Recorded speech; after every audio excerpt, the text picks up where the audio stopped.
Oi, meu nome é Flávio, sou aluno do oitavo semestre do curso de Ciências Econômicas da Universidade de Taubaté e eu vou apresentar um trabalho intitulado A Teoria Econômica do Crime e uma Análise dos Dados Brasileiros, realizado sob a orientação do professor Dr. Edson Trajano. O Banco Interamericano de Desenvolvimento estimou os custos da criminalidade para a região da América Latina e do Caribe, e estimou que, no caso do Brasil, ela era de 75,89 bilhões de dólares em 2014, equivalente a 3,14% de todo o produto interno bruto. Esse valor equivaleu a 53% do custo total da criminalidade na região. Isso acarreta diversos prejuízos sociais e individuais, que vão desde o atraso no crescimento econômico das regiões e o impacto que eles têm no gasto com a saúde pública. Também existe o aumento de custos logísticos e, consequente, o aumento dos preços ao consumidor nas regiões mais violentas. A segurança pública ela precisa ser pensada de forma intertemporal, pensada estrategicamente com soluções de longo prazo. Soluções de curto prazo só desperdiçam os recursos. E aí a necessidade de aliar as ações repressivas às ações preventivas, visando a obtenção de resultado positivo num nível ótimo para toda a sociedade.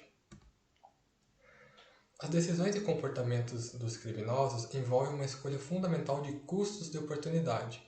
Dado os recursos que ele tem, a forma como vai alocar o seu tempo, a sua experiência, a sua inteligência, as ferramentas para cometer um ato lícito ou ilícito. Portanto, na teoria, ela é uma ação racional. E então também a diferença entre um criminoso e um cidadão correto está na diferença de percepções de custos e de benefícios do delito para cada um deles. O Gary Becker, que foi o economista que inaugurou essa análise, analisou a oferta agregada de crimes em relação aos fatores que poderiam influenciar na tomada de decisão, como o nível de renda, como a propensão de ser pego e o quão severa é a pena caso eles sejam pegos. Com isso, ele calculou que a função de utilidade do indivíduo age pela probabilidade subjetiva dele ser pego, condenado, associado ao rendimento oriundo do crime, menos as multas e as punições caso ele seja condenado. Isso mais a probabilidade subjetiva do indivíduo não ser descoberto, mesmo cometendo um crime, associado ao rendimento que ele vai ter com a ação transgressora. O Gordon Tullock seguiu a mesma lógica e cogitou que o que faz uma pessoa cometer ou não um crime é o benefício líquido que ele vai ter. Portanto, é o benefício que ele tem menos os custos associados ao ato ilícito. Quando ele analisou de forma marginal, o benefício marginal e o custo marginal, ele traçou o benefício e ele se comporta. Quando o custo marginal ele é mais baixo, o benefício marginal se localiza na parte superior da curva. Conforme ele aumenta, há um deslocamento para a parte inferior da curva. Quando tratou com incerta detecção do criminoso, ele associou a probabilidade de detecção, e isso em função do esforço policial. Portanto, cometer uma ação ilícita estaria associado ao benefício menos a probabilidade de detecção de um criminoso, que é em função do esforço policial ou de fiscalização, associado aos custos que ele vai ter para cometer a ação em si.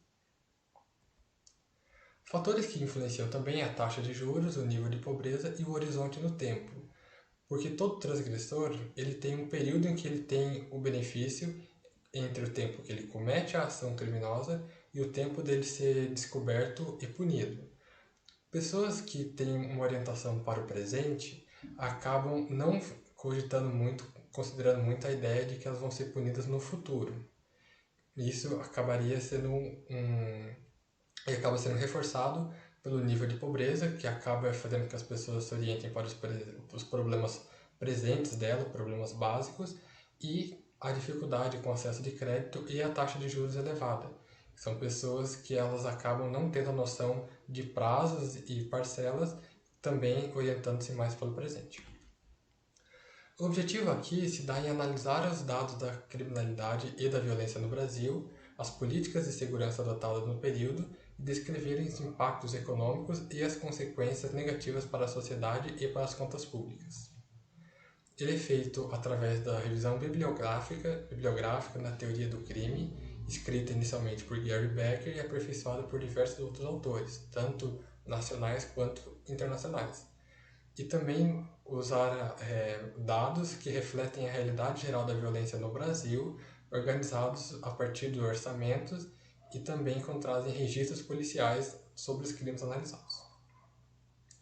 Analisando a taxa de homicídios, se vê que no valor agregado delas, entre 2007 e 2017, houve um aumento, apesar de que em algumas regiões ela se manteve estável e até teve queda, enquanto em outras regiões acabou tendo um aumento acentuado. Considerando crimes patrimoniais, à exceção de roubos a instituições financeiras, todos os outros obtiveram quedas, como estabelecimentos comerciais, roubo à residência, transeuntes, roubo à carga e o roubo total. O perfil das vítimas no Brasil, vítimas de homicídio no Brasil, é que eles são homens, geralmente jovens, entre 15 e 29 anos, solteiros, negro, com poucos anos de estudo, no caso até 7 anos, e acontece mais em estações mais quentes do ano. Isso é são períodos que, devido ser mais calor, existe maior interação social e também acaba havendo mais exposição das vítimas. O horário é geralmente entre 18 horas e as 22 horas. Para tentar melhorar essa situação, o Brasil lançou em 2007 no programa federal o PRONASSE, que constituía em 94 ações para os municípios com altas taxas criminais. Houve um investimento de 8 bilhões, porém não houve efeito. O programa acabou que era muito complexo, não houve um gerenciamento efetivo dos recursos e os municípios foram resistentes a mudanças nas regras. Pouco antes disso, em 2003, foi lançado o programa Escola da Família. Só que acabou que, quando iniciado, ele era obrigatório, depois tornou-se facultativo, e nesse período acabou havendo uma queda brutal na quantidade de participantes. Ele analisou que houve uma redução da violência no entorno da escola e uma redução da violência escolar, mas não observou uma redução geral no município.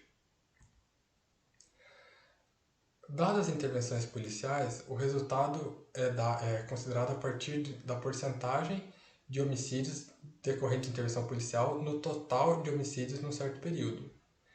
O Brasil hoje está em 11% dos homicídios acabam sendo em relação à intervenção policial, enquanto que os estudos apontam que em países democráticos o ideal é que esse valor não passe de 10%.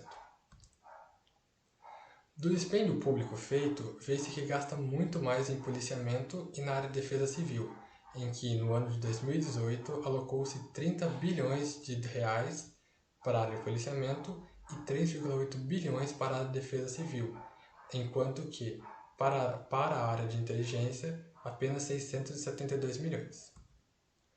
Os custos associados à criminalidade subiram de 113 bilhões em 1996 para 285 bilhões em 2015, tendo um incremento real, médio, que é considerando um incremento acima da inflação, de 4,5% ao ano, e consumindo 4,38% de toda a renda nacional. A perda produtiva decorrente de mortes prematuras também subiu, de 18 bilhões em 1996 para 26 bilhões de reais em 2015. Considerando a perda cumulativa das pessoas que poderiam ter gerado riqueza caso elas tivessem continuado vivas, a perda cumulativa nesse período está acima de 450 bilhões de reais. Conclusão é que gasta-se mal os recursos para a segurança pública no Brasil. Investe-se muito em ações de confronto e pouco em ações de inteligência e investigação. O foco é sempre no curto prazo e não é um programa pensado para o longo prazo.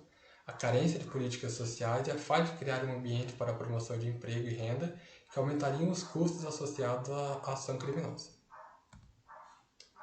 Muito obrigado pela atenção, espero que vocês tenham gostado.